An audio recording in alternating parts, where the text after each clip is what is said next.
Hello everyone, in this video I'm going to show a step-by-step tutorial on how to disable two-factor authentication on PrimeXBT account. So first we're going to go to our browser and search for PrimeXBT. Then we're going to click on the login button on the top right corner.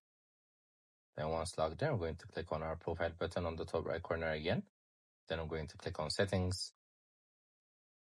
Then we're going to click on security next to settings. As you can see, it's enabled, so we're going to click on disable GA. Then we're going to write the code on our Google Authenticator app I've been telling you in the past videos. So once we're done with that, it's going to be turned off, as you can see.